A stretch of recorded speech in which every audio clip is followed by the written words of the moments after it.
दोस्तों, मानव जीवन बहुत कष्टदायक है। जीवन में बहुत सारी समस्याओं से जूझ रहे हो तो आज की कहानी में हम एक ऐसे व्यक्ति को देखेंगे जो अपने जीवन में बहुत सारी समस्याओं से जूझ रहा था।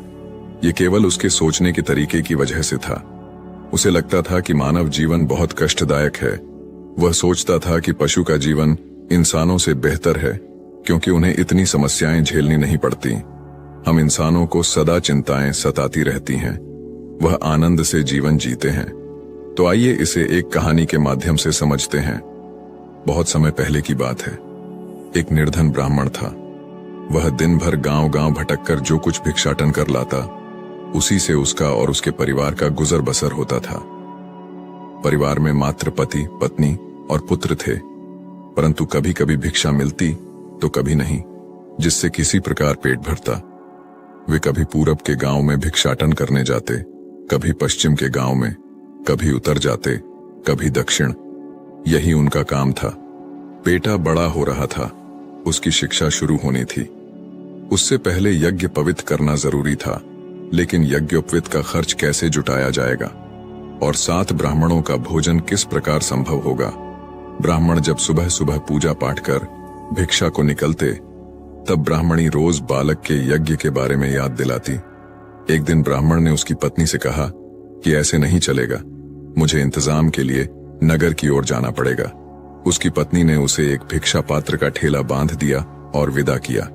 वह ब्राह्मण काफी सीधा और भोला था। ब्राह्मण अनजान रास्ते पर चलते चलते थक गया था और शाम भी हो गई थी। वह एक विशाल पेड़ के नीचे बने चबूतरे पर अपना गमछा बिछाकर सो गया। वह काफी थक गया था, इसलिए सोते ही उसे नींद आ गई। संयोग से उसी राह से विधि और विधाता पंछी रूप में भ्रमण कर रहे थे। थोड़ा आराम लेने के विचार से पेड़ पर बैठ गए। पेड़ के नीचे सोए निर्धन ब्राह्मण को देखकर विधि ने विधाता से कहा, देखिए, यह बेचारा गांव-गांव भिक्षाटन करता है, जिससे पेट भी नहीं भरता। अब बेटे का उपनयन संस्कार सिर पर है, कैसे करेगा? क्या आपको इस पर दया नहीं आती है? विधि की बात सुनकर विधाता ने कहा, हे भाग्यवान, सबको अपना कर्म फल भोगना पड़ता है। सुख दुख तो लगा ही रहता है, परंतु यदि आपकी तरह मुझे भी अगर दया आने लगे, तब तो दुनिया से सारे दुख खत्म हो जाएंगे। विधि ने कहा, कुछ भी हो, परंतु इस ब्राह्मण का कोई ना कोई उपाय तो आपको करना ही पड़ेगा, वरना मैं यहां से कहीं नहीं जाऊंगी। विधाता ने कहा, इसी को कहते हैं त्रियाहट। विधाता ने उन्हें एक झोला दिया और कहा, भाग्यवान लीजिए, ये झोला उसके सिरहाने पर रख दीजिए। इसमें मिठाइयां हैं और इसी से उसका दुख दूर हो जाएगा। विधि ने वह झोला ब्राह्मण के सिरहाने रख दिया और उड़कर चले गए। जब ब्राह्मण की नींद खुली, वह झोला देख चकित हुआ। झोले के अंदर हाथ डाला तो खुशी का ठिकाना न रहा। उस झोले के अंदर भांति भांति की मिठाइयां थीं। ब्राह्मण बहुत भूखा था, उसने पेट भरकर खाया। खाने के बाद भी झोला भरा का भरा था। उसने सोचा कि जब यह जादुई झोला मिल ही गया है, तो अब शहर क्या जाना।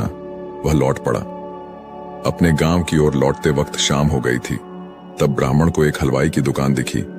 उसने सोचा कि वह आज रात तो रुक जाएगा। हलवाई ब्राह्मण को पहचानता था। वह पहले भी भिक्षा करने आता था, परंतु आज उसने भीख नहीं, मात्र रात गुजारने को रहने की जगह भर मांगी। ब्राह्मण वह पर ठहर गया। ब्राह्मण की प्रसन्नता देख हलवाई को अचरज हुआ। आखिर क्या कारण है कि सदा दुखी रहने वाला ब्राह्मण आज बहुत सुखी लग रहा है, खाना भी नहीं मांग रहा है।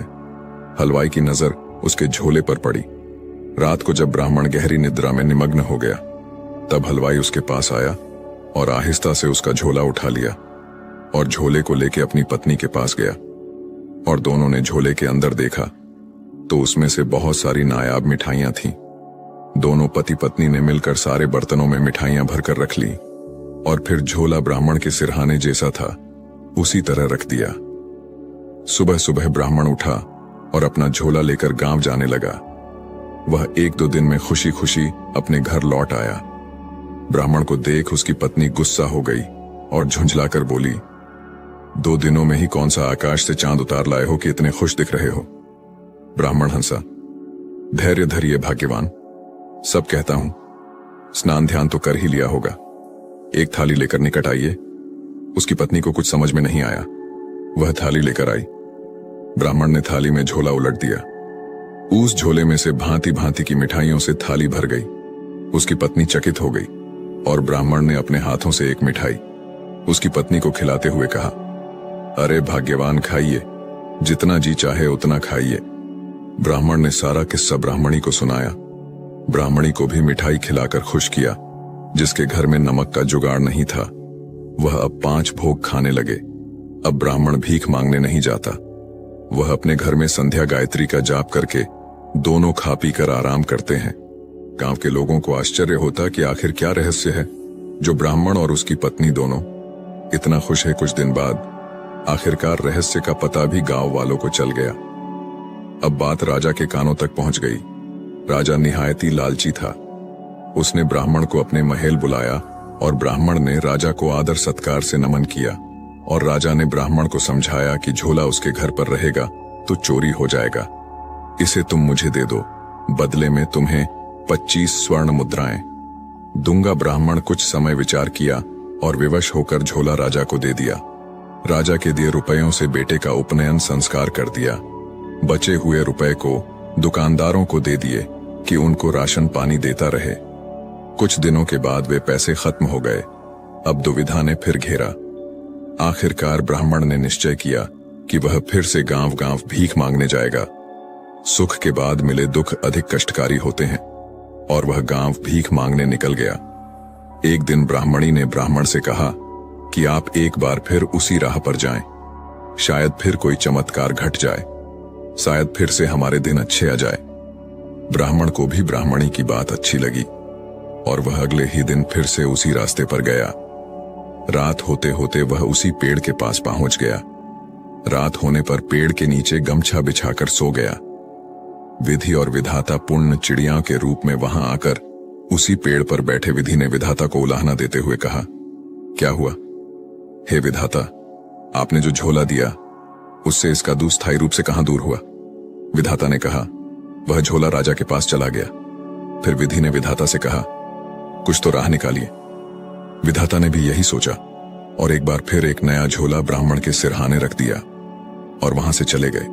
सुबह सुबह ब्राह्मण ने आंखें खोली तो उसने देखा कि वैसा ही एक झोला उसके पास आ गया था।